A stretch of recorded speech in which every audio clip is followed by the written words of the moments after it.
Primero les doy la bienvenida a los que recién se están integrando, a los que no escriben, a los que solamente participan a través de viendo el video. Debo reconocer que no todos los que ven el video escriben. Eso no tiene nada de malo. Les doy la bienvenida a los que por primera vez están participando. Bienvenida también a las personas que son de regiones y a los que son de Santiago. Genial.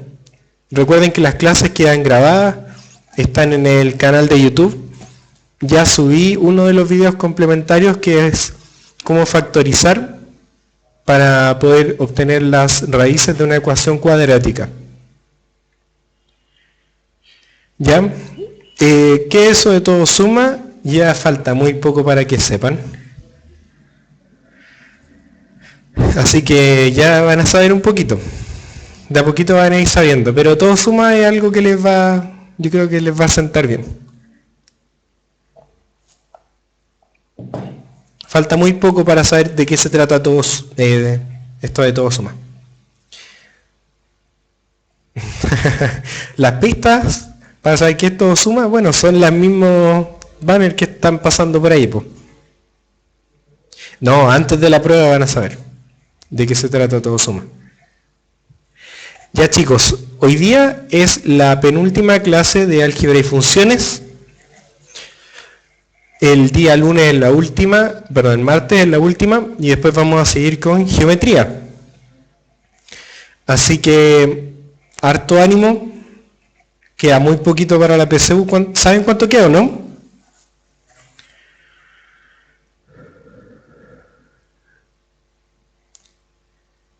¿Cuánto queda para la PSU? Poquito, pero ¿cuánto?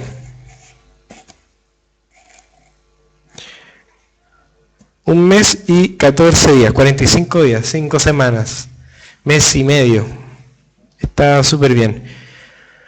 Un mes y medio, quedan poco más de 40 días. Es necesario recordarlo para el urgimiento, es bueno, para ponerse las pilas, para no ser tan ocioso. Ya muchos van a estar saliendo de vacaciones en las próximas semanas, dejan el colegio definitivamente. Los que estaban en cuarto medio ya en las primeras semanas de noviembre dejan de ir al colegio. Y ahí tienen un tiempo libre que tienen que aprovechar de la mejor manera posible. ¿Ya? ¿Qué técnica me recomiendo para mejorar el tiempo? Bueno, siempre es bueno hacer primero los ejercicios fáciles y cuando algo me está complicando mucho lo dejo pasar y después lo retomo. Eso es súper bueno hacerlo. Hoy que fome Sebastián dice que sale 5 días antes de la PSU. No es muy agradable eso, pues, para nadie. Pero bueno, ánimo, es lo que tenés, o sea, es lo que tienes y hay que hacer las cosas con lo que uno tiene, no pensar en lo que no tiene.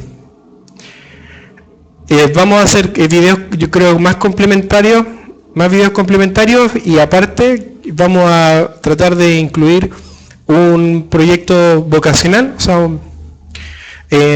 una ayuda vocacional para ustedes.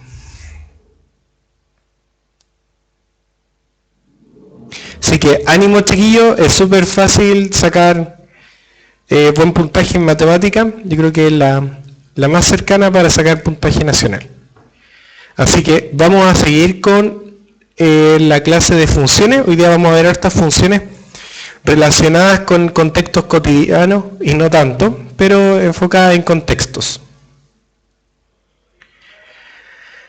Ya, 1, 2, 3 y vamos a la pizarra. Ánimo, ánimo.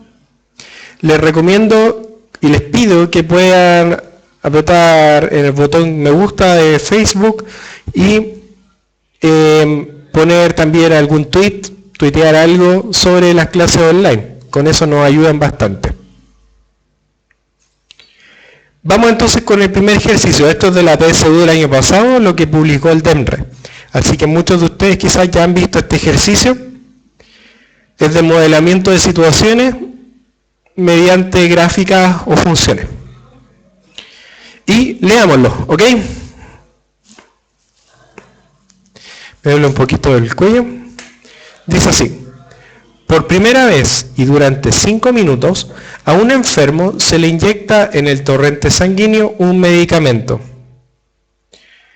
En ese lapso de tiempo, la cantidad de este medicamento en la sangre del paciente aumenta en forma lineal. Al finalizar los 5 minutos, se suspende la inyección y dicha cantidad empieza a decrecer exponencialmente. Si I es la cantidad de este medicamento en la sangre del paciente y T es el tiempo en minutos desde que se comenzó a inyectar el medicamento en la sangre, ¿cuál de los siguientes gráficos representa mejor la situación descrita? Ya, vamos entonces a ver, algunos dicen que es la A, otros la C, pero no hemos visto los demás abajo, ¿ya? Ahí están los otros. Para poder resolver este ejercicio, tenemos que recopilar la información que nos dicen en el enunciado. Veamos que dice que por primera vez, o sea, nunca antes se le había dado al enfermo el medicamento. ¿Y durante cuánto? Durante 5 minutos se le dio el medicamento. Dicen que en ese lapso de tiempo, o sea, de los primeros 5 minutos, la cantidad de este medicamento en la sangre del paciente aumenta de forma lineal. Es decir, desde el principio tiene que ser lineal. Y antes no había medicamento, porque nos dicen que es la primera vez que se le inyectaba el medicamento a la persona. Por lo tanto, la A no puede ser, por favor presten atención, porque en la A dicen que en el tiempo cero ya tenía medicamento. Hay un medicamento inicial. Por lo tanto, la A no puede ser. Porque dicen que parte con 0. La D tampoco puede ser porque aquí en la inyección del medicamento parte después, o sea, no parte del tiempo 0, sino que parte de un tiempo distinto de 0. Por lo tanto, la D tampoco puede ser. Vamos con la que sigue. Dice que avanza de forma lineal. Todas tienen ese camino lineal del medicamento. Después dice que al finalizar los primeros 5 minutos, se suspende la inyección y dicha cantidad empieza a decrecer exponencialmente. Los decaimientos exponenciales son como todos los que están acá. Un decaimiento exponencial normal sería algo así. Algo que es rápido. Cuando hablan de un decaimiento exponencial es algo que va de esta manera. Y tiene una asíntota, o sea que se acerca a algún valor cuando el tiempo, en este caso, aumenta. En este caso, miren, fíjense, la B no puede ser porque hay un salto entre este valor y este valor. Y eso nunca ocurre en la vida real. En la vida real las cosas son un poco más suaves, las curvas. No se entiende por qué de un momento a otro, por ejemplo, tenía 10 miligramos y después tenía 4. En un instante infinitesimal, o sea, no hay distancia entre eso. Entre 5 minutos y otros 5 minutos pasa de un valor a otro de una manera que no se puede explicar de manera natural. Eso nunca ocurre en la vida real. Eso es algo que se llama que no es continua la línea. Ya, decrece exponencialmente. La C podría ser porque hay un decaimiento exponencial. Pero las de abajo también podrían ser. La E, que es la que nos queda. La B ya no podía ser. Entonces estamos entre la E y la C. Pero ¿por qué la E no puede ser?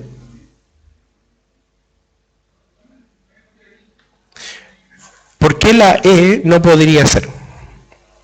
Espero la respuesta por el chat.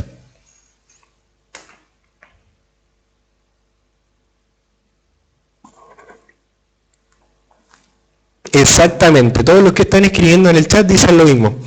No puede ser porque después de cierto tiempo acá aparece la curva va por la parte de abajo. Es decir, habría medicamento negativo en algún momento, en algún tiempo. Y eso no tiene sentido en el contexto que nos están dando. Por lo tanto, la E tampoco puede ser. Y la única que describe algo similar a lo que aparece descrito en palabras es la C. Por lo tanto, la alternativa correcta era la C. Muy bien.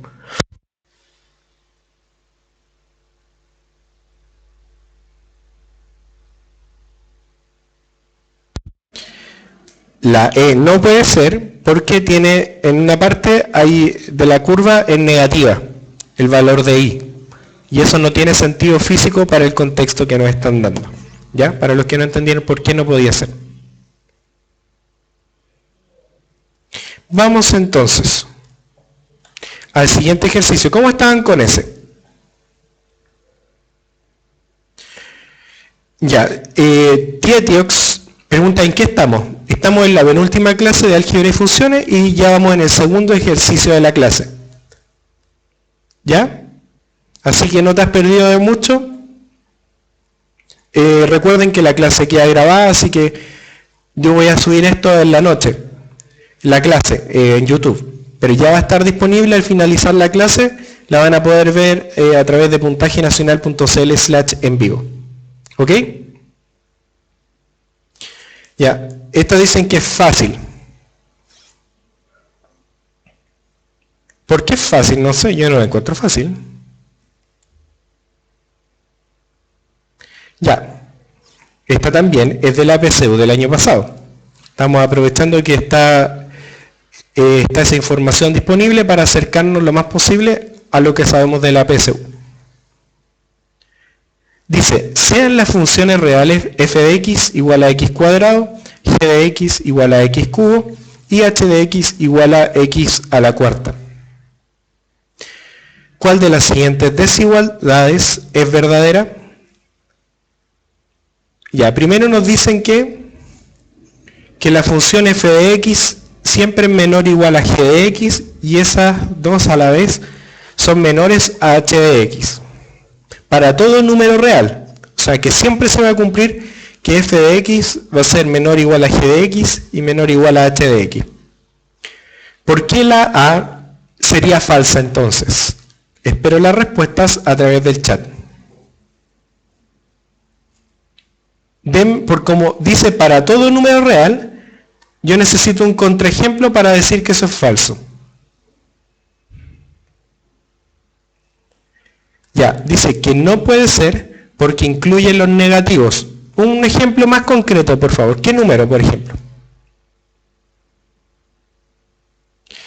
Tenemos que ver cuándo se cumple esto, para el que no entiende. Que la función f de x, que está acá arriba, va a ser menor o igual a g de x, y a su vez esas dos van a ser menores o iguales a la función h de x, está ahí arriba.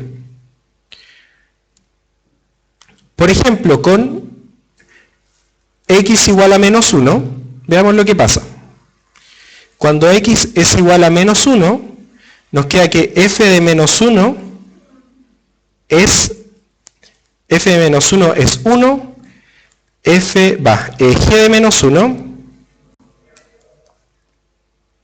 g de menos 1 es menos 1 y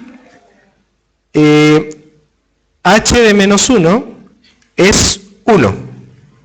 Entonces, según esto sería cierto que f de x, o sea 1, sería menor o igual a g, que sería menos 1 en ese caso, y sería menor o igual a 1, que sería h. Y eso obviamente es falso. ¿Ya? Es falso. Entonces, encontré como me decían que era para todo, yo encontré un contraejemplo. Para el 1 no funciona. Por lo tanto, la A es falsa. No nos sirve.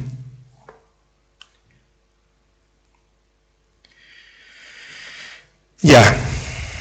Para los que no entienden, ¿qué es lo que no entienden?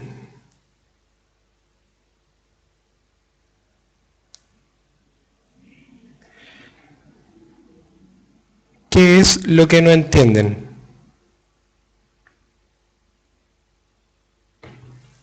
Vamos a ver, los que me dicen que no entienden, por favor me gustaría que me dijeran qué es exactamente lo que no entienden. Por favor, se los pido.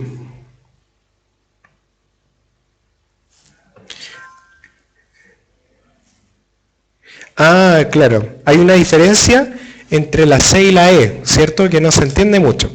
Vamos a revisarla.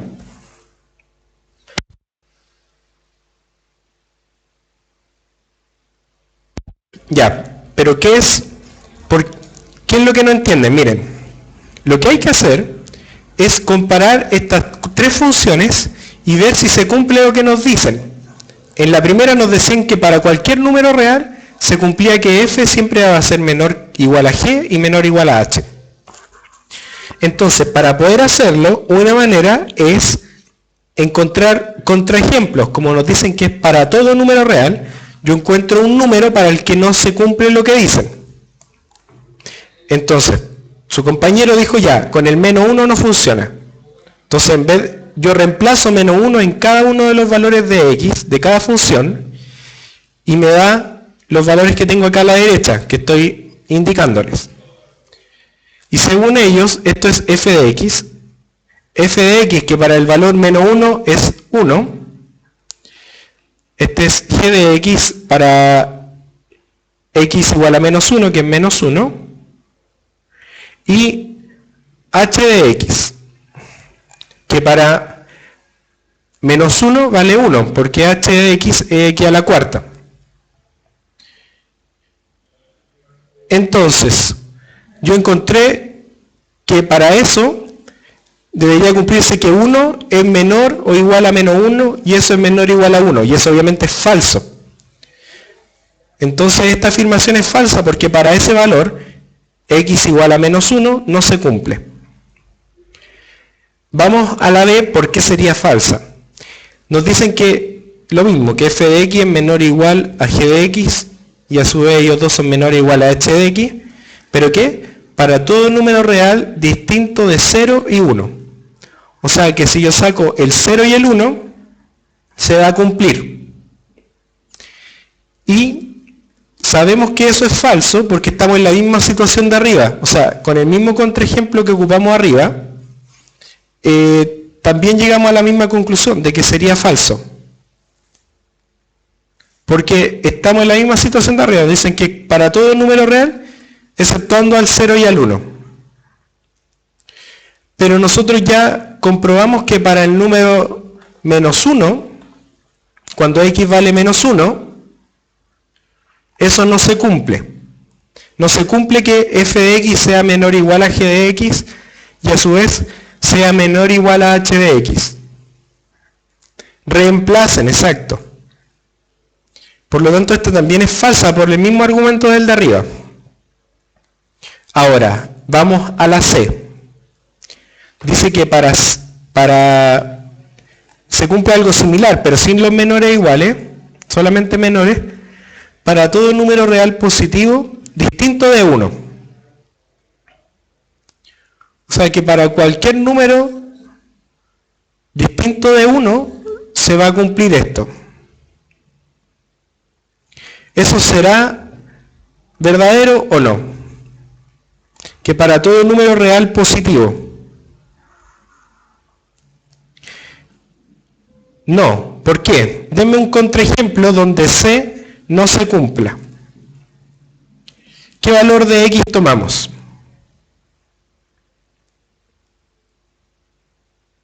Claro, como son números reales positivos, podemos considerar fracciones impropias. Perdón, fracciones impropias. Fracciones donde el numerador sea menor que el denominador. Olvidé el nombre de esas fracciones. Por ejemplo, x igual a 1/2. Es un número real positivo distinto de 1. Así que estoy dentro de lo que me dicen en el enunciado. Para eso, entonces yo reemplazo f de 1/2, me dicen que va a ser menor a g de 1/2, y eso va a ser menor a h de 1/2. f de un medio, ¿qué es? Eleva al cuadrado ese valor. Entonces f de un medio quedaría un medio al cuadrado. Y según el enunciado eso sería menor a g de x eleva al cubo. Entonces sería un medio al cubo. Y según el enunciado eso sería menor o igual a un medio elevado a 4. Que eso es lo que hace h. ¿Ya? Pero, si se dan cuenta, cuando yo tomo valores entre 0 y 1, particularmente, y lo elevo al cuadrado, disminuye su valor, se hace más chico, porque un medio al cuadrado es un cuarto, un medio al cubo es un octavo, y un medio a la cuarta es un 16avo, ¿no? Y eso es falso, porque aquí dicen que un cuarto es menor que un octavo, y un octavo es menor que un 16avo. Entonces, siguiendo lo que me dice en el enunciado, llega a una contradicción. Por lo tanto, es falso la afirmación que me están dando. La C también es falsa. False. Vamos, chicos, entonces, a la D. Esta pregunta yo encuentro difícil, así que prestemos harta atención. En la D nos dicen que g de x va a ser menor a f de x y f de x va a ser menor a h de x para todo número real negativo distinto de menos 1. Para los negativos se va a cumplir eso. Que g de x va a ser menor a f de x y menor a h de x.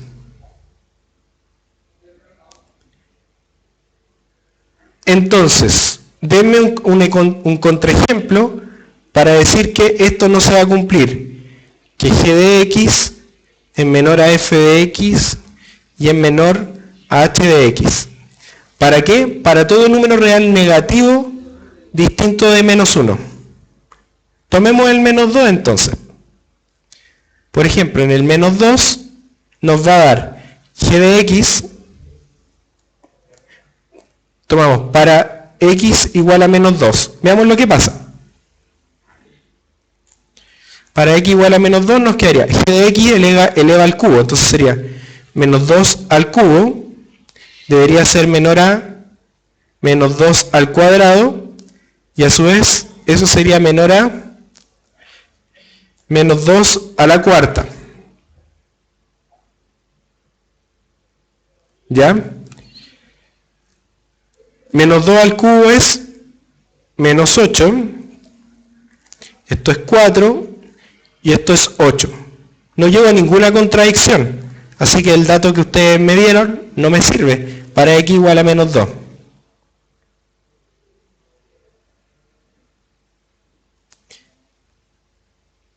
Oh, perdón, gracias por avisarme que me salga de la pizarra. Entonces, con el contraejemplo que ustedes me dijeron, no me sirve. ¿Alguien puede dar un contraejemplo que se den cuenta que no va a funcionar?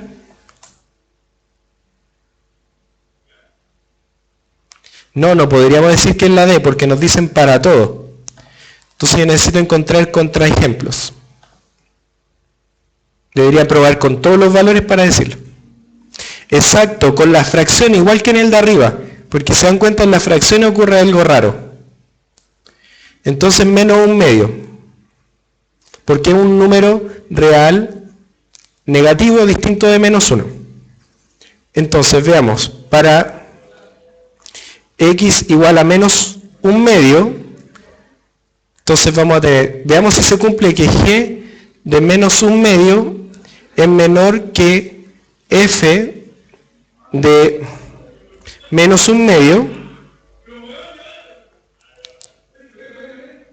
y eso es menor que h de menos un medio.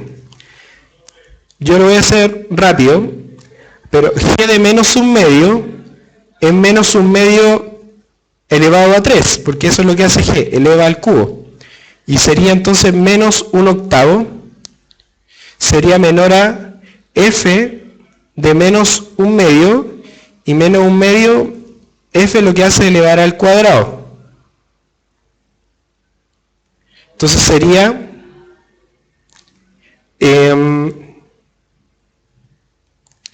sería un cuarto, y eso sería menor a h de menos un medio, y h eleva a 4, entonces me quedaría un 16avo. Y ahí está la contradicción, porque me está diciendo que un 16avo es mayor que un cuarto. Eso es falso, y por lo tanto la D tampoco es. Si todo lo anterior estaba bien, no me queda más que la E sea cierta.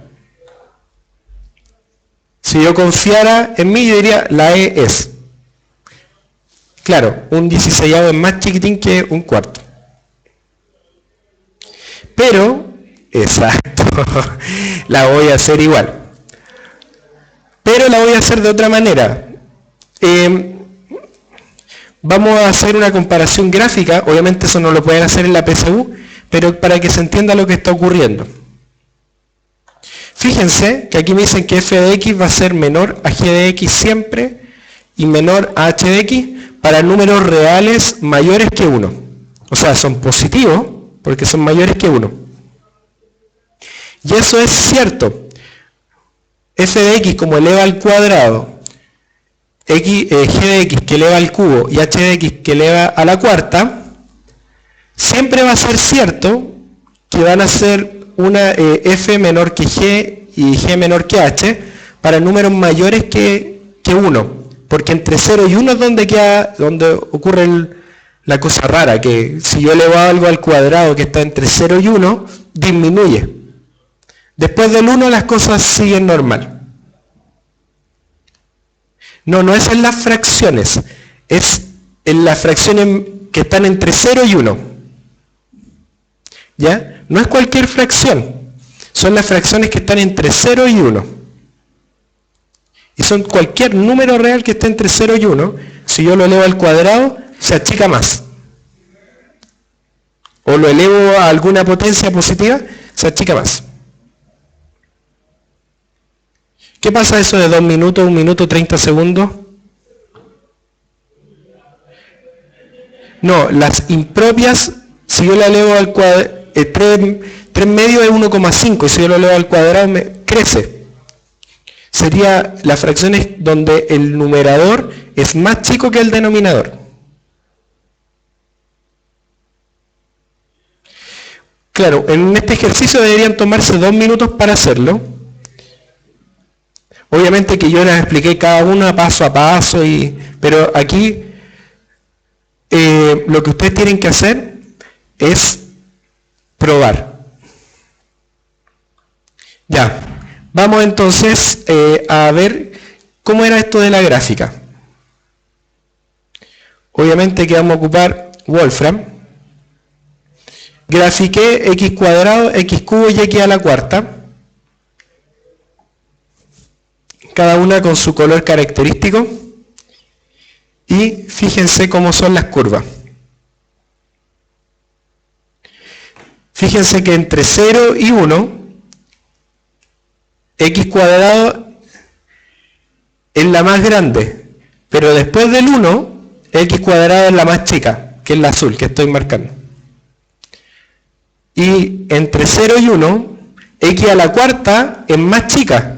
Es la más chica de las 3, va por abajo de las 3. Y después del 1, les gana. ¿Alcanzan a ver las ecuaciones?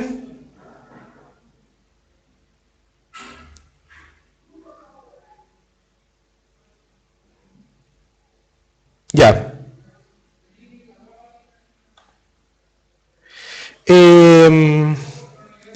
¿Qué les parece el gráfico? ¿Lo alcanzan a ver o no?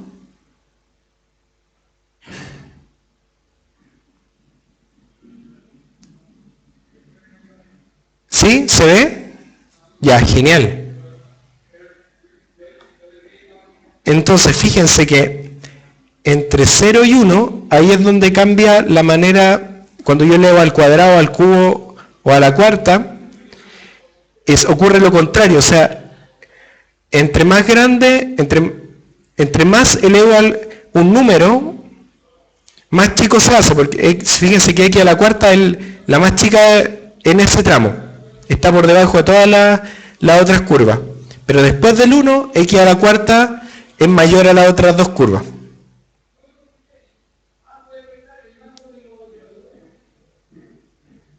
¿Ya?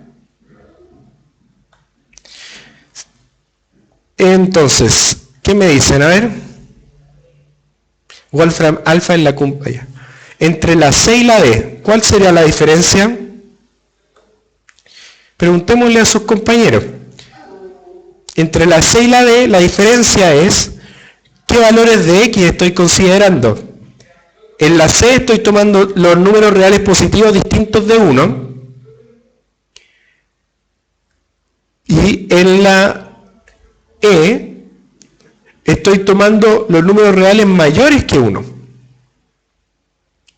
Hay una diferencia, porque para un número real positivo distinto de 1, por ejemplo, nosotros tomamos el 1 medio, que es un número real distinto de 1, y ocurre lo contrario, o sea, hay una contradicción, esto que está acá. Eso es para números que están entre 0 y 1. Para números entre 0 y 1 va a cumplirse lo contrario. Por eso que la C es distinta de la E. La E toma los números reales mayores que 1. Y la diferencia está en que en los números mayores que 1 sí se cumple que x cuadrado va a ser mayor a x cubo, menor a x cubo, y x cubo menor a x a la cuarta. Pero entre 0 y 1 ocurre todo lo contrario. Vamos al siguiente. Estos tipos de ejercicios los habíamos dejado de lado, así que los vamos a tomar. ¿Cómo se llaman estos?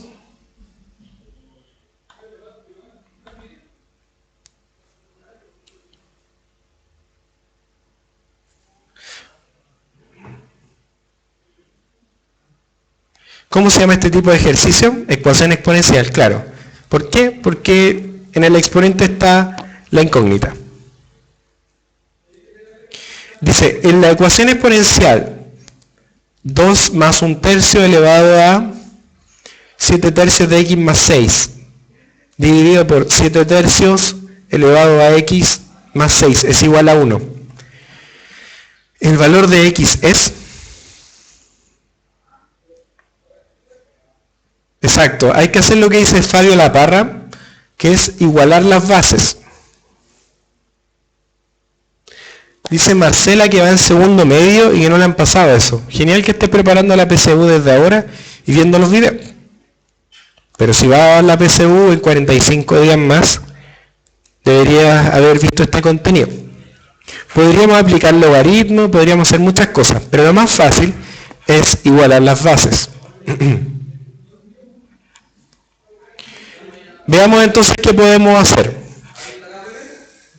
Esperen un momento. Ya, ahora sí.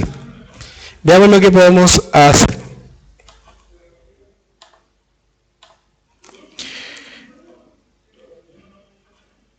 ¿Y cuáles son las dudas? Ya. Vamos, chicos. Fíjense, veamos qué pasa si desarrollamos el paréntesis. Si sumamos 2 más 1/3, nos quedaría 7/3. 2 más 1/3 es 7/3.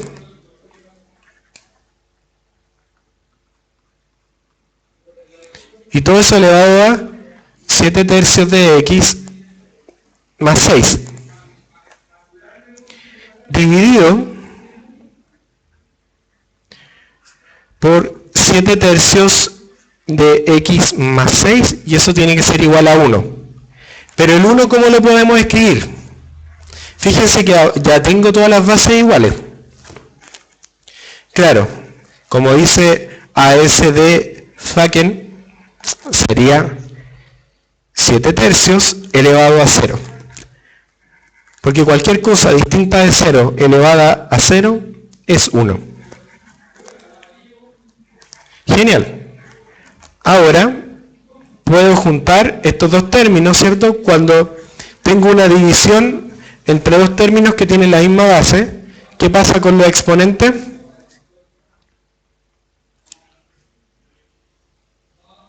Si yo quiero juntar estos dos términos que se están dividiendo, se restan.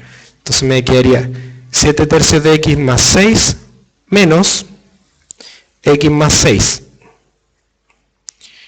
Y eso sería igual a 7 tercios elevado a 0. Ahora, cuando tengo las bases iguales, esta igualdad solamente se va a cumplir entre dos números que tienen la misma base.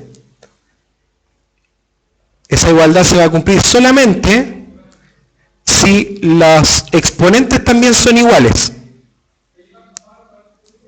¿Ya? O sea, aquí tengo una igualdad entre dos cosas. Les digo que si yo tengo a elevado a m es igual a elevado a n, eso solamente va a ocurrir, o sea, tengo dos cosas que tienen la misma base y están iguales.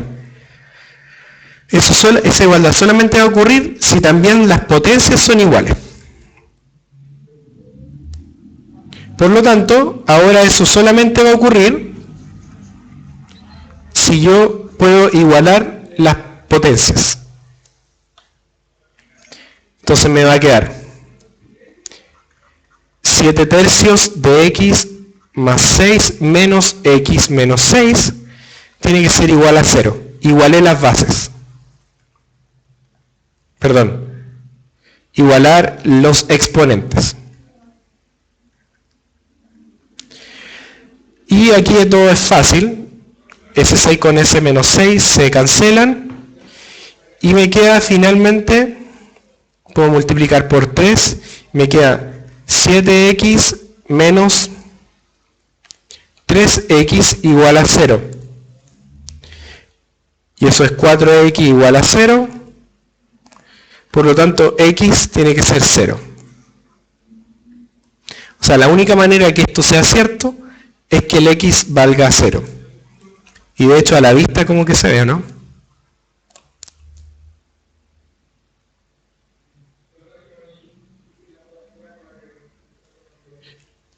Ya, entonces la alternativa correcta sea la E. ¿A qué se llaman con que la cosa para escribir está rara?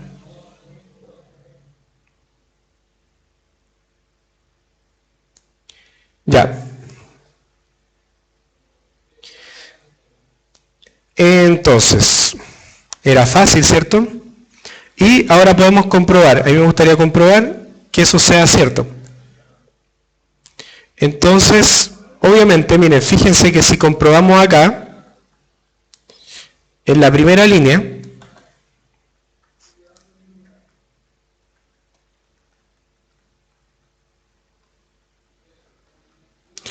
comprobar aquí, en esta línea, nos quedaría 7 tercios elevado a 7 tercios por x más 6. Entonces quedaría 7 tercios elevado a 6 nomás, dividido por 7 tercios elevado a x más 6. Y si tomo x igual a 0 me queda solamente 6.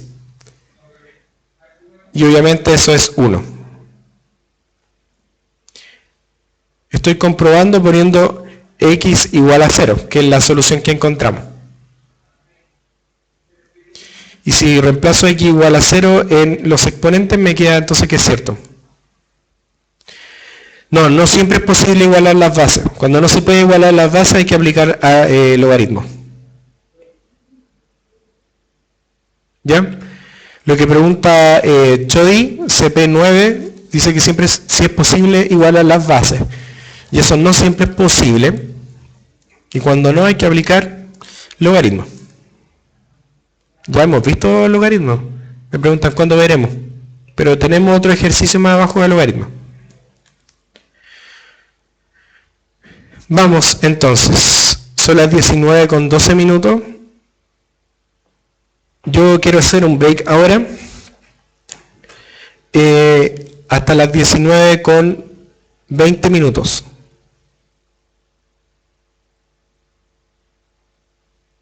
¿Ya?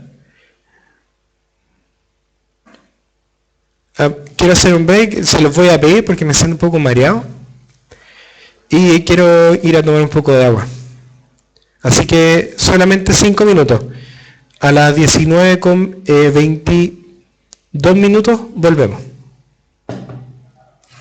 Les dejo este ejercicio para que lo puedan ver y después de la vuelta lo comentamos. Así que volvemos a las 19:25.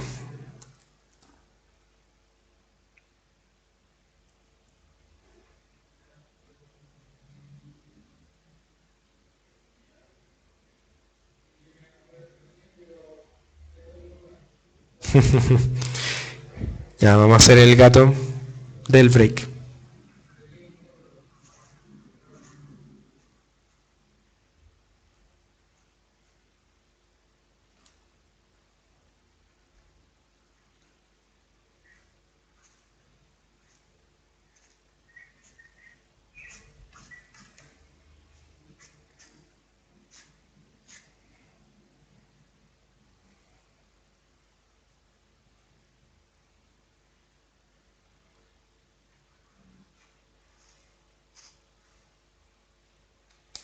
Y ahí está.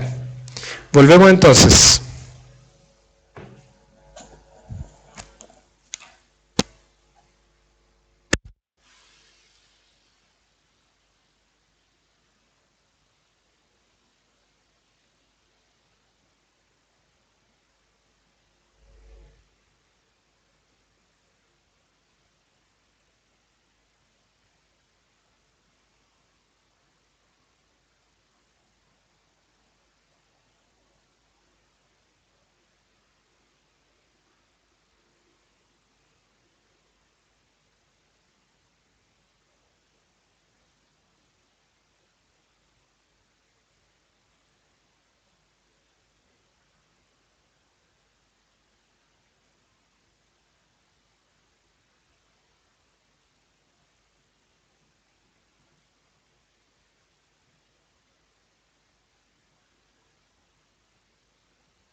Ya, ahora sí, me siento un poco mejor.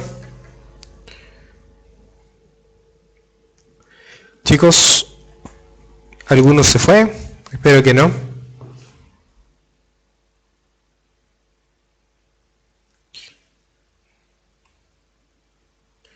Ya, muy bien. Hola Joel, hace tiempo no te veíamos por acá. 148. Genial. Todo suma.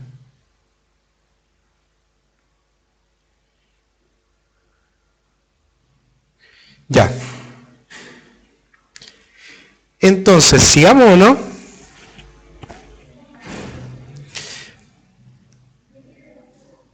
Hola Jonathan Riquelme, felicitaciones por ser tu primera clase.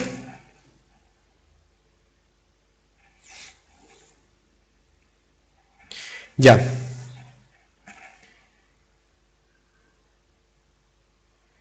Claro, faltan como 3 minutos. Por mientras me gustaría saber qué les ha parecido las clases, a los que han participado desde el principio. ¿Qué les han parecido las clases que estamos haciendo en puntaje nacional? ¿Qué tal? ¿Qué les sirve, no les sirve? ¿Qué les parece a ustedes?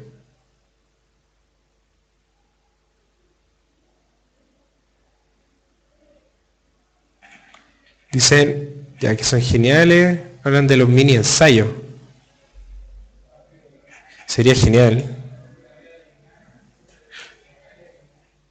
Han mejorado harto. Deberían haber en más horario, exacto, deberían haber en más horario. El próximo año podríamos empezar con ciencias, claro. Claro que sí. Deberían haber todos los días 1 hora y media. Son casi todos los días TITET. Porque el único día que no tenemos clase online es el viernes.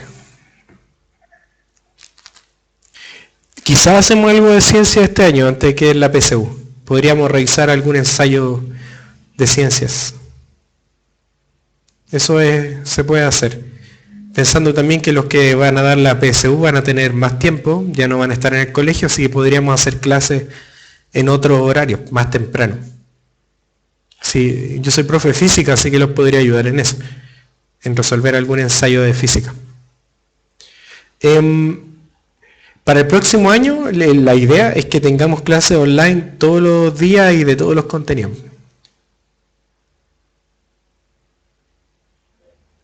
Sí, me siento un poco mejor, me mojé un poco la cara, no sé. Fue un poco raro, sí, fue como un bochorno. Y que también estoy saliendo del resfrío, entonces puede ser eso, que esté un poco débil todavía. Así que hay que empezar a hacer deporte para estar mejor.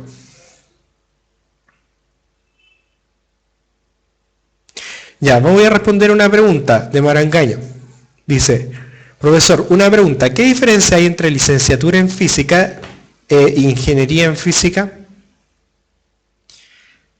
Ya, la diferencia entre la licenciatura y la ingeniería parten primero en la escuela en la que yo estudié, que es la Universidad de Chile, que la mayoría de las universidades tienen el mismo modelo. Es que en ingeniería tú entras a un plan común. El plan común son 2 años de coladero, entre comillas, y después de esos 2 años tú puedes elegir, dependiendo de tus notas y de la disponibilidad, alguna especialidad. Y obviamente son 2 años y son 3 años más de la especialidad, son como 5 años, dura la ingeniería. 5 años más una tesis, cerca de los 6 años. Y obviamente uno sale con el con el título profesional de ingeniero físico. Y el ingeniero físico lo que hace es resolver situaciones generales, o sea, por cualquier cosa tienen que resolver los problemas en muchos ámbitos de la empresa, de las constructoras. El ingeniero físico se necesita en todos lados. En cambio, la licenciatura, y esto sirve para todas las licenciaturas, es un grado académico. ¿Qué quiere decir eso? licenciatura significa que yo estudié 4 años algo, en Chile. En Chile significa que yo soy licenciado en algo porque estudié 4 años en algo. Ustedes van a tener su licenciatura de enseñanza media porque estudiaron 4 años de enseñanza media.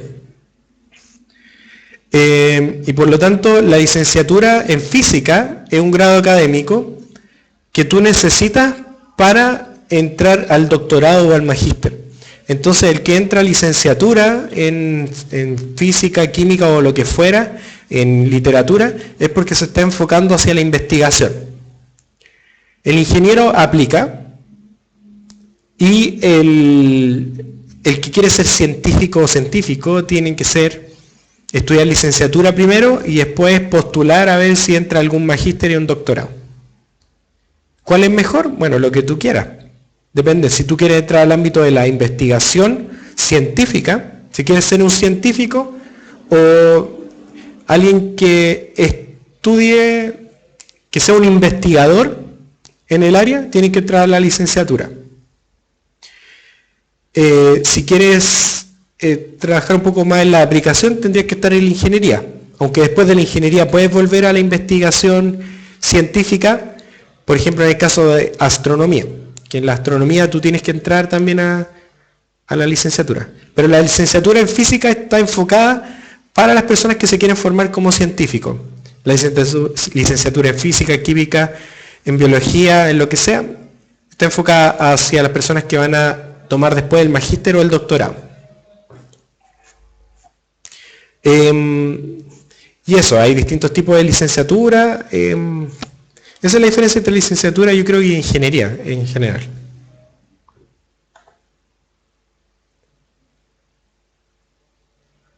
Diga a Manuel Mayol que haga las clases online. Ya, vamos a ver si quiere Manuel Mayol hacer las clases online. Vamos.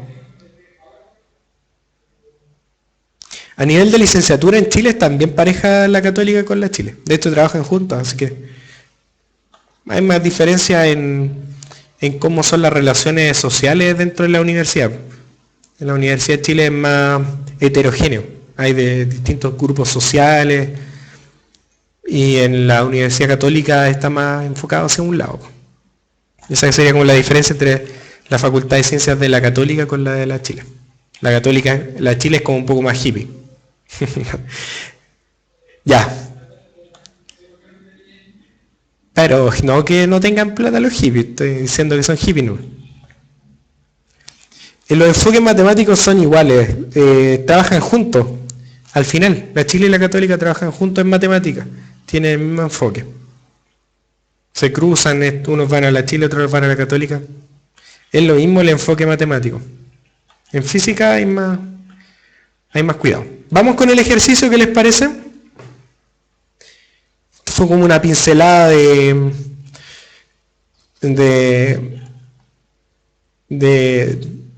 vocacional, pero vamos a hacerlo. Estamos peleándonos una invitación para tener a alguien que nos explique sobre ciertas becas y qué significa estudiar, por ejemplo, ingeniería, qué significa estudiar medicina, como qué es ser estudiante de medicina, qué es ser estudiante de ingeniería en algo.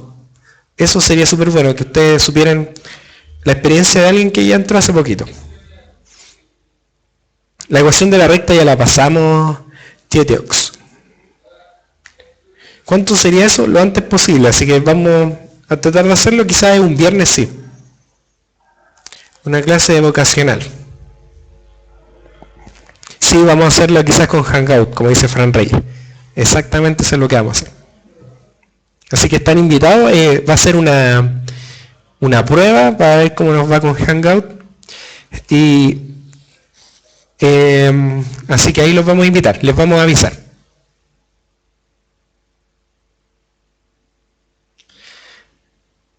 Las guías de la clase, bueno, yo las preparo con los materiales del DEMRE y con las pruebas pre-PSU que hacemos en puntaje nacional. Ya, vamos al ejercicio, ¿ya? 1, 2, 3, al ejercicio. Dice, un taxi en una ciudad tiene un cargo fijo de 150 pesos y por cada milímetro con,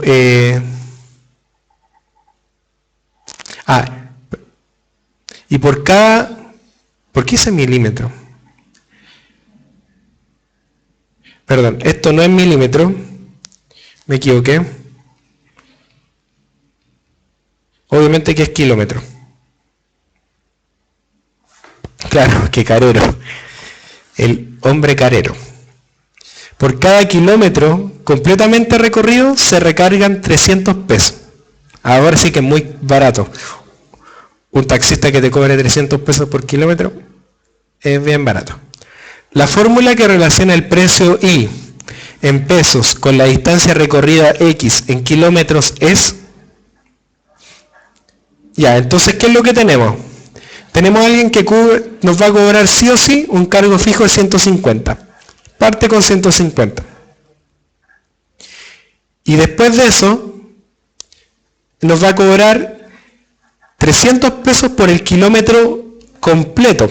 O sea, si, por ejemplo, si yo avanzo 100 metros, me va a cobrar 150 pesos. Voy a tratar de hacer un gráfico de lo que ocurre. Yo me subí, por ejemplo, este es el precio. Este es el X y esto es Y. Y el precio y el X es los kilómetros. Yo me subí acá. Y de ahí en adelante, voy a hacerlo con otro color, me subí acá, en el kilómetro cero, y ¿cuánto me cobró? No me cobró cero, ¿cierto? ¿Cuánto me va a cobrar?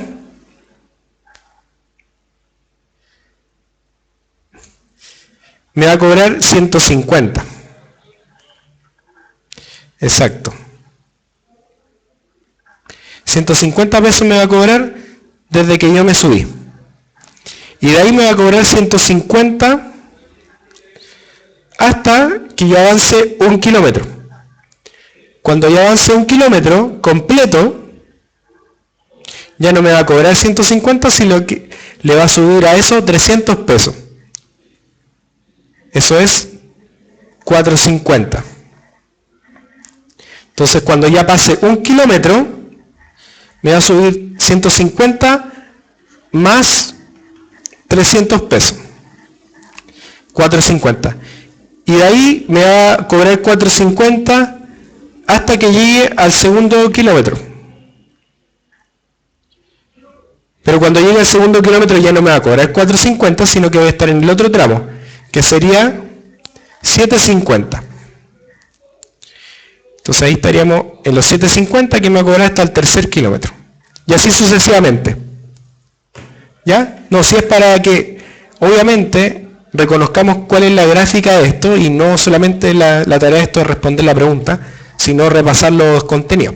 Por eso hago el gráfico, no se desesperen. Obviamente que esto es una función parte entera, ¿cierto? La función parte entera. Los círculos rojos quiere decir que estoy incluyendo el punto, y cuando son vacíos, estoy diciendo que ahí no estoy incluyendo ese punto, estoy incluyendo el de arriba. Es la función parte entera. Y obviamente va a ser la parte entera ¿de qué? De los kilómetros que recorre, porque es el kilómetro completo el que me están cobrando. Entonces la función sería algo así. Me van a cobrar 150 pesos, haga lo que haga. Más, ¿qué cosa? 300 pesos, ¿pero por qué? Por el kilómetro completo. Entonces va a ser 300 pesos por la parte entera de los kilómetros que yo recorra.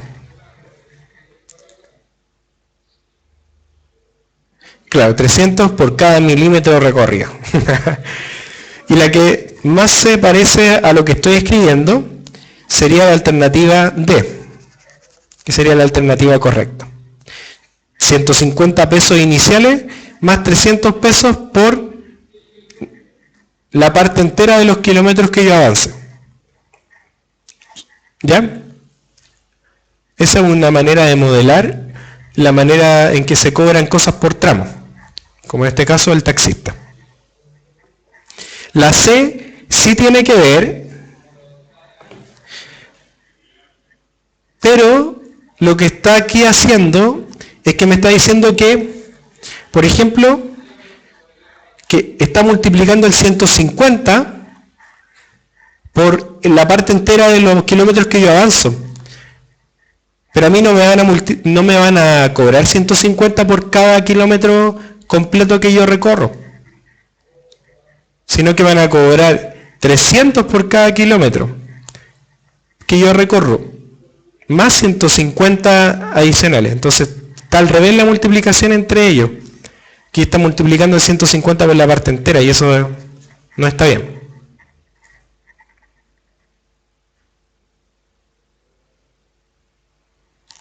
Ya. El 150 no cambia, es fijo. Qué mejor manera de decirlo como lo dijo Mático hoy. Vamos al siguiente.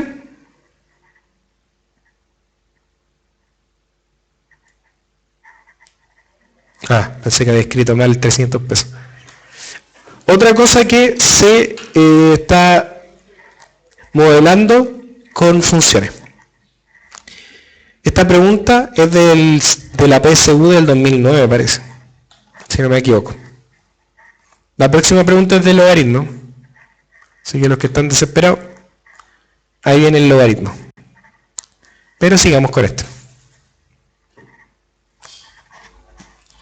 Vamos entonces, esta pregunta es muy fácil, tiene un contexto gigante, pero es muy fácil. Léanla. La figura representa la temperatura que se registró un cierto día en una ciudad. En el eje de las abscisas están marcados intervalos de 2 horas y en el eje de las ordenadas están marcados intervalos de 6 grados Celsius. ¿Cuánto tiempo se mantuvo la temperatura bajo 0 grados Celsius? Ya. Primero, hay que ver que nos dicen que las abscisas están marcadas en intervalos de 2 horas. Las abscisas es el eje de las X y las ordenadas son el eje de las Y, el eje vertical. Y nos dicen entonces que, nos preguntan cuándo el tiempo se mantuvo la temperatura bajo 0 grados Celsius. ¿En qué parte la temperatura está bajo 0 grados Celsius? Claro, la Y, así dicen los colombianos. En toda esta parte la temperatura está bajo los 0 grados Celsius. Y nos dicen que el eje X está en intervalos de en intervalos de 2 horas. Entonces esto sería 2, 4, 6, 8 y 10. Entre las 2 y las 10 horas hay 0 grados Celsius, bajo 0 grados Celsius. Y entonces, ¿cómo calculamos eso? Serían 2, 4, 6, 8 horas. En ese intervalo, entre el 2 y el 10, hay 8 horas. Entonces, la alternativa correcta es la A. Bienvenidos a los que están volviendo. Tía Fan ha vuelto. ¿Qué pasó?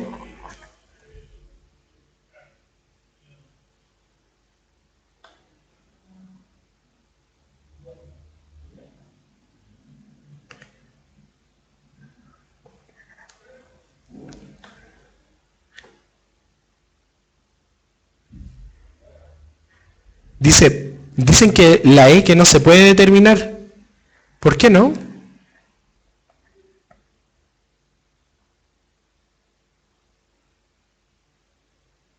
¿Por qué no se podría determinar?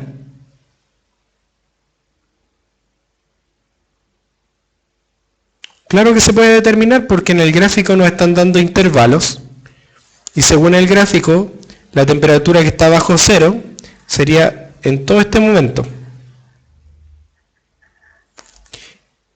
Y en todo ese tramo hay 8 horas entre las 2 y las 10, porque aquí está las 2 y acá está las 10. Entre las 2 y las 10 hay 8 horas.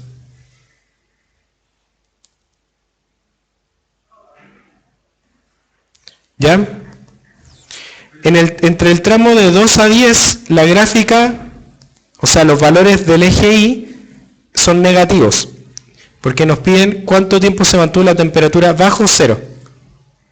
Y eso quiere decir que Y es menor que cero, porque en el eje Y están las temperaturas y en el eje X las horas. Por eso es. ¿Ya? Vamos con este otro.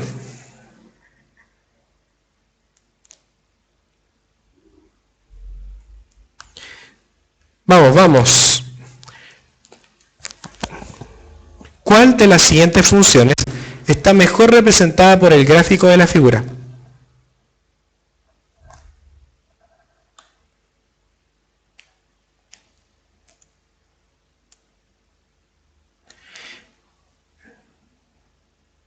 Vamos. ¿Cuál de las siguientes funciones está mejor representada por el gráfico de la figura? Vamos.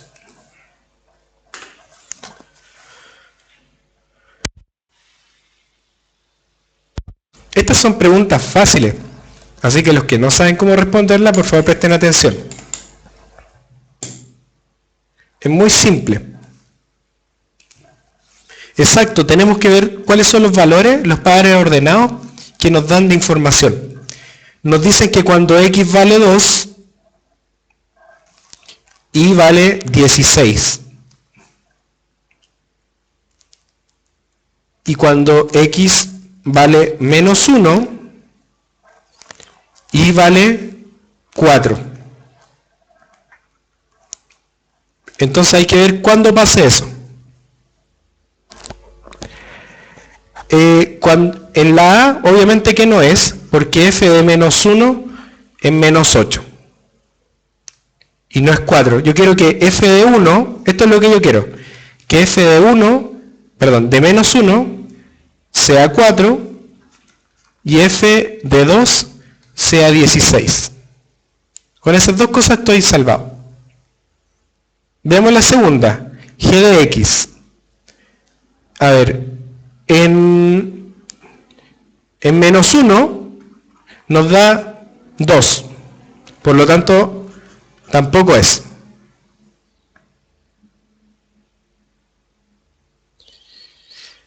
Exacto, aparte, la 1 no puede ser porque es una ecuación lineal, 8x. Y la gráfica es una curva, así que la A no puede ser por muchas razones. La primera es porque es una función lineal y por lo tanto la gráfica de la función primera de la alternativa A es una recta y no una curva. Muy buen punto. Vamos con las otras. Por ejemplo, la S en menos 1 es igual a 1. Por lo tanto, la E tampoco es, fíjense. En la D, la alternativa D, T de menos 1 es menos 2. Y yo quiero que sea 4. Entonces la D tampoco es. Obviamente hemos llegado a la C, que es la única que puede ser. Y obviamente fíjense que H de menos 1 es 4, porque sería 4 por menos 1 al cuadrado. Así que súper bien. Y H en 2 es igual a 4 por 2 al cuadrado, que es 4, entonces nos da 16. La C es comprobada. ¿Ya? ¿Por qué va a ser la D? La D no puede ser. Fíjate que la D en menos 1 no funciona. El Pipe Bar que dice que es la D. Aparte que es una función cúbica y las funciones cúbicas para los negativos son negativas. Las funciones cúbicas de la forma, por ejemplo, f de x igual a x cubo, Esa gráfica es algo así. Es algo como esto.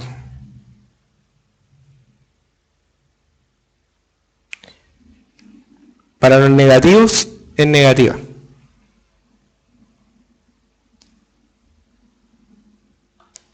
Ya. Vamos a lo que me estaban pidiendo. Logaritmo.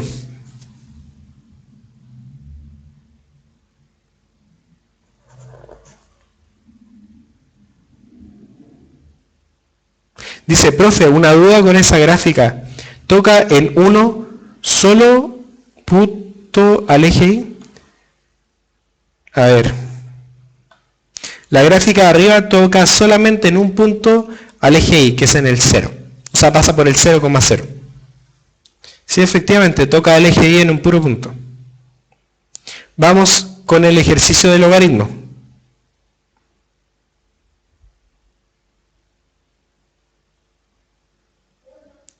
Ya.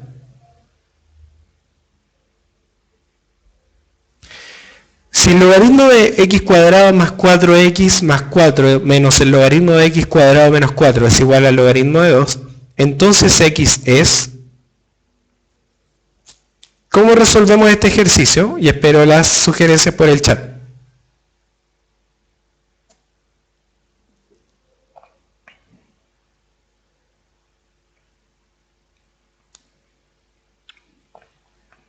Gabo, Roberto, Everest dice con paciencia, bien.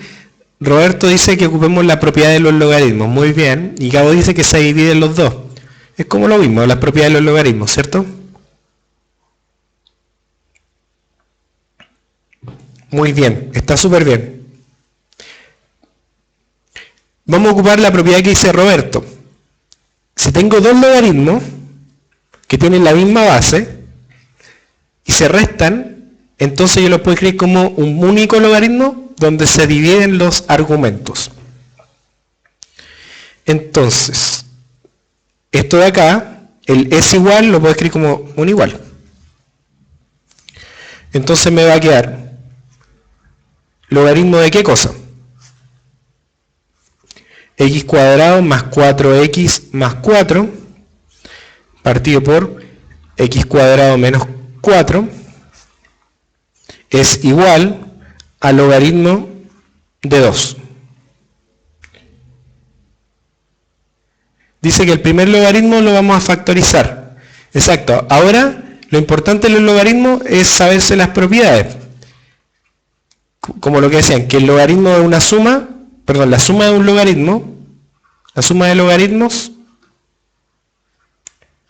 es igual al logaritmo de la multiplicación y la resta de logaritmos es igual al logaritmo de la división. Esas son dos cosas que estamos aplicando acá. Factorizamos el de arriba, ¿cierto? Ahora nos preocupamos solamente del argumento. Y el numerador, ¿cómo lo podemos factorizar?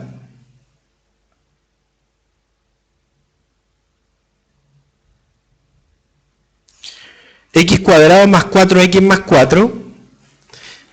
¿Se dan cuenta que es un cuadrado de binomio? De x más 2 al cuadrado. Entonces lo voy a escribir como x más 2 por x más 2.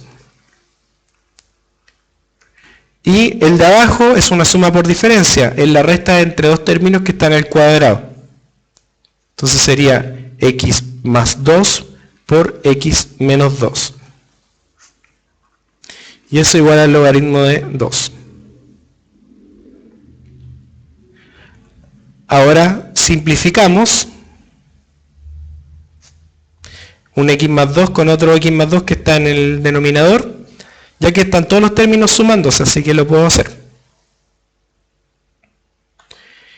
Y me queda entonces, vamos a seguir acá al lado, el logaritmo de x más 2 partido por x menos 2 es igual al logaritmo de 2.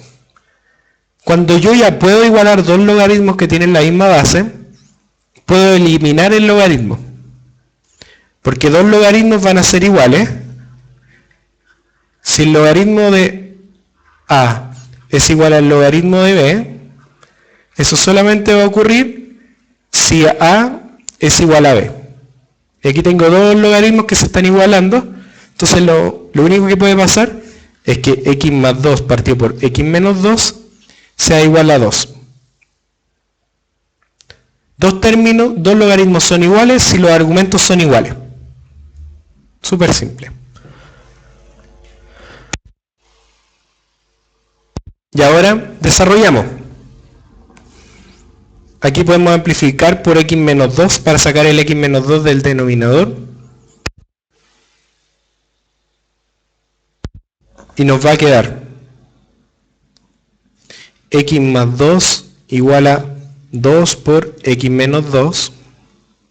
Y nos queda x más 2 igual a 2x menos 4. Después paso el 4x menos 4x sumando y me queda 6 igual a 3x. Por lo tanto, x es igual a 2. Llegaron al mismo resultado, ¿no?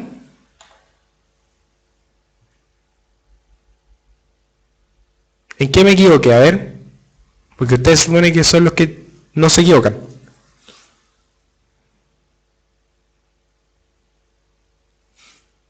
Me equivoqué al sumar los x, claro. Exactamente en eso me equivoqué. ¿Estaba seguro? Si ustedes no se equivocan. Si ustedes son los que me están enseñando a mí. Aquí es donde yo me equivoqué. ¿Cierto? Porque al pasar el x restando, con el 2x me queda solamente x. Buen punto. ¿Se dieron cuenta del error que había cometido? Ese término lo tenía que restar con ese. Y por hacerlo apurado, me equivoqué. Así que ustedes no se equivoquen en eso. ¿Ya? Vamos entonces, ¿está bien?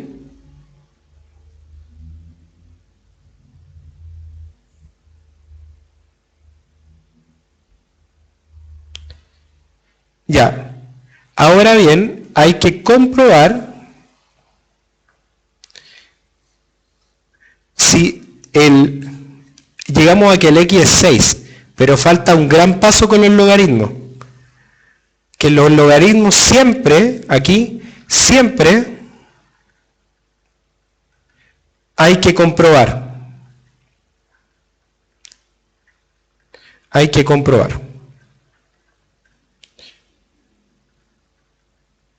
No podemos decir inmediatamente que la alternativa correcta es la D. Hay que comprobar. ¿Y qué es lo que hay que comprobar? Que si yo reemplazo dentro de los logaritmos, los argumentos no son negativos. ¿Ya? Eso es algo que a muchas personas se les pasa. Así que lo que hay que hacer es, ahora reemplazamos el x igual a 6 dentro de los logaritmos y ver si los argumentos son positivos o negativos. Por favor, presten atención, está hablando cualquier cosa en el chat. Así que presten esto. Siempre hay que comprobar reemplazando el valor que yo encontré de x en los logaritmos para ver si me da un valor mayor positivo, un valor mayor a 1. Entonces, si yo reemplazo en los primeros, obviamente que me va a dar un número positivo porque es x cuadrado más 4x más 4, son puras sumas y puros números positivos. Entonces, si aquí yo reemplazo x igual a 6, me queda un logaritmo positivo, de algo positivo. Muy bien. Ahora, dentro del otro logaritmo, me quedaría el logaritmo de x al cuadrado, que sería 36 menos 4. Y eso es algo positivo, lo que está dentro. Entonces también está bien. Así que con eso ya podemos comprobar que la alternativa no es una solución no real, sino que es la alternativa de la respuesta correcta. En el caso que nos hubiese dado, por ejemplo, si fuese negativo, el logaritmo de, por ejemplo, de menos 2 no existe, porque el logaritmo está definido para números positivos. Es que eso es de donde viene la definición del logaritmo. El logaritmo tiene sentido solamente si hablamos de números positivos. Así que no tiene sentido que el logaritmo de algo negativo.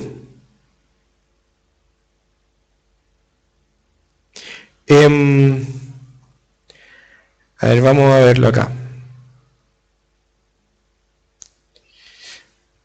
Veámoslo acá con una página que nunca es bien ponderada, que es el Wikipedia. Fíjense, acá en la orilla, nos dice el dominio y el recorrido. El dominio es el valor que pueden tomar las x. Y el dominio del logaritmo son los números del 0, sin considerarlo, al más infinito. Es decir, los valores que puede tomar x son los números mayores que 0, mayor estricto que 0. Y cualquier número positivo mayor estricto que 0, entonces está dentro del dominio de los logaritmos. Es decir, es un valor válido para el x. Los números negativos, incluidos los números, el 0 y los números negativos, no pueden ser argumentos de un logaritmo. Es decir, no puede existir el logaritmo de 0 no existe, y el logaritmo de cualquier número negativo tampoco existe.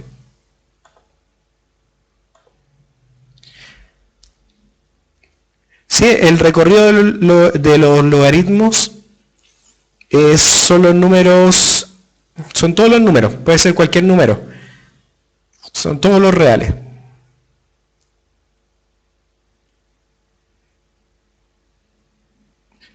¿Y el logaritmo tiene recorrido? Claro que tiene recorrido, como te dije, son todos los números reales. Ya.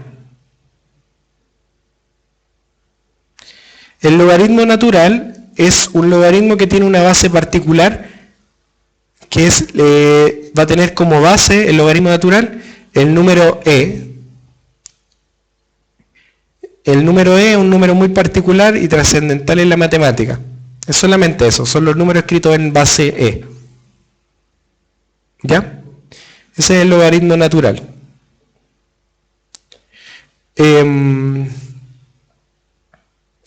Eso, chiquillos. Entonces es importante que el logaritmo de los números negativos no existe. O sea, por ejemplo, logaritmo de menos 2 no pertenece a los reales. El logaritmo de 0 tampoco pertenece a los reales. Por eso hay que comprobar que la solución que nosotros encontramos esté dentro de los números positivos. Espero que les haya quedado claro eso. Es súper importante y por favor no lo olviden. ¿Ya? Así que voy a esperar que ustedes lo hayan considerado a pesar de lo que están conversando en el chat. No, este ejercicio no hay por qué resolverlo con logaritmos naturales, me pregunta Cristian, porque el logaritmo natural uno lo ocupa solamente cuando la base sea e, o que te digan logaritmo natural, que diga logaritmo natural de algo. Pero si no dice que es logaritmo natural, es logaritmo en base 10.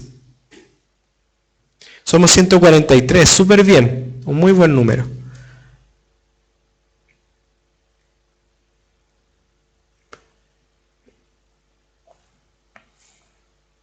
Ya.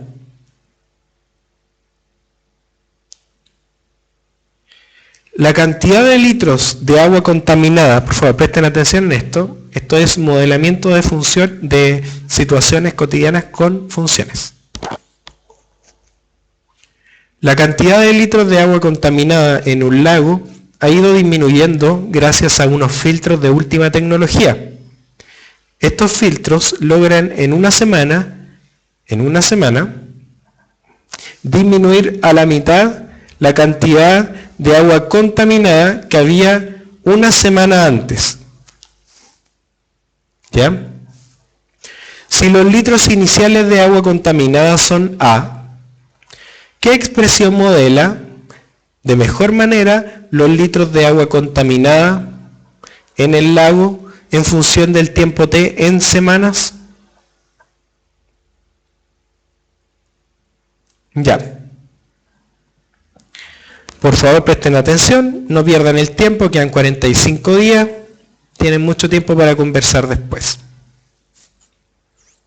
Este es el último ejercicio de la tarde, así que, ¿qué es lo que tenemos que hacer acá? Lo que tenemos que hacer es entender qué es lo que está ocurriendo. Tenemos un lago que está contaminado, y en ese lago contaminado se ponen filtros. Y esos filtros, ¿qué es lo que hacen? Disminuyen a la mitad la cantidad de agua contaminada cada semana. O sea, por ejemplo, en el tiempo, esto se hace en física también, el tiempo cero quiere decir cuando yo empiezo la situación. En el tiempo igual a cero, yo tengo que el agua contaminada, que es F, porque lo que yo quiero es los litros de agua contaminada, que van a ser F en el tiempo cero, o sea, el agua contaminada es A litros, porque eso es lo que nos dicen que hay inicialmente. ¿Ya? Después nos dicen que cada semana, o sea, una semana después, T igual a una semana, ¿qué es lo que va a pasar con el agua contaminada, que es F? Va a disminuir a la mitad, va a ser A medios. Eso es lo que hacen los filtros. A la segunda semana, el agua contaminada va a ser la mitad de lo que había antes, la mitad de la semana anterior. Eso es lo que nos dicen. Sería A cuartos, muy bien. A mayúscula cuartos. La semana 3, el agua contaminada va a ser la mitad de lo que había antes. A 16 avos. Si se dan cuenta, A 16 avos es A partido por 2 elevado a ¿cuánto? A 4. La semana 2, esto sería A partido por 2 elevado ¿a cuánto? No se ve, dicen. Ya, voy a salir. Ah, me equivoqué en la semana 3. Nadie me dijo. Porque era la mitad. La mitad de 4, de un cuarto es un octavo. Entonces, esto era a octavos. Así que voy a empezar de nuevo la explicación. Si se dan cuenta, en la semana 3 también lo voy a escribir como A partido por 2 elevado a 3, que es lo mismo que A por 2 elevado a menos 3, ¿cierto? Gracias, disculpen, no me había dado cuenta de sus indicaciones. En la semana 2 es A partido por 4, que es lo mismo A partido por 2 elevado a 2, que es lo mismo que A por 2 elevado a menos 2. Y en la semana 1 es lo mismo que A por 2 elevado a menos 1. Y la semana 0 es lo mismo que A por 2 elevado a 0. ¿Qué es lo que no se ve? La A es un distractor, exacto.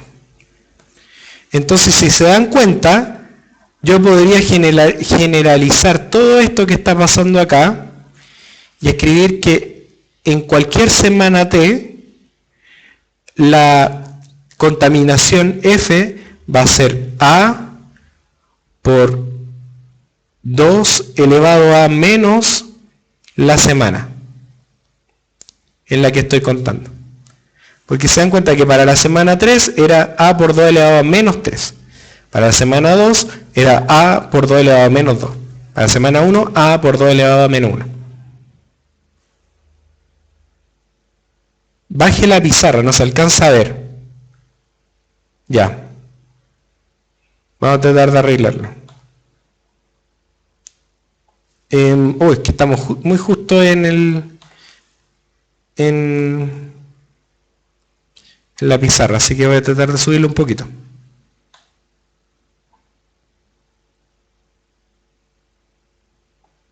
Y eso es todo lo que le puedo subir. Entonces la alternativa correcta, ¿cuál era? Era la D. ¡Churun!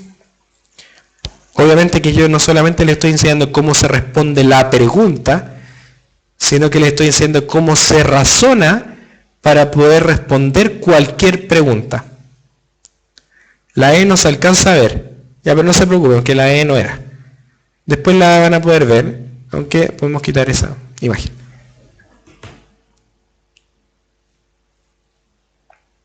Ya. Entonces, eso, chiquillos. Traten de darse cuenta al revisar las clases que lo que yo les enseño no es cómo responder la pregunta, sino cómo responder cualquier tipo de pregunta que tenga relación con esa. Ya.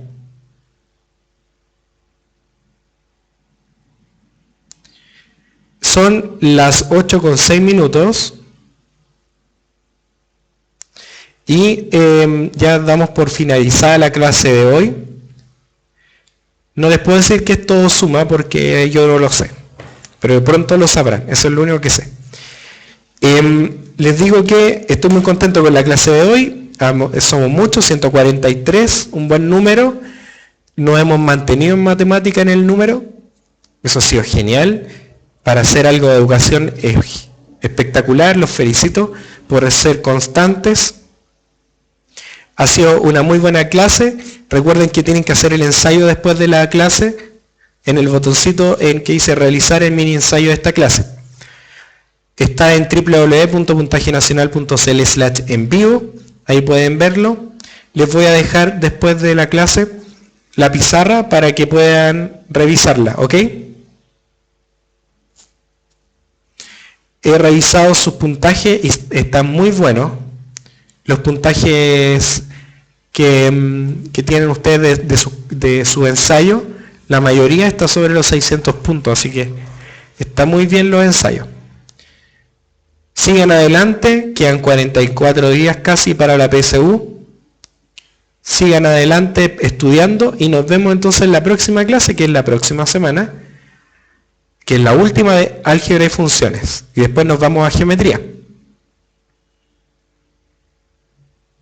Que estén muy bien, cuéntenle a su amigo, a su amiga, a los que no son tan amigos, a sus compañeros de curso, qué es puntaje nacional y por qué lo están ocupando y que se motiven a estudiar con nosotros desde su casa. Sí, exacto. Chao, chao, chao José, chao Joel, chao Franz, chao Sangex, chao Connie, chao Horizon Yea, Mati Godoy, chao Catalina, chao Gabriel, chao Pati. Chao Connie, Pipe, Roberto, mucho aporte hoy día Roberto, felicitaciones.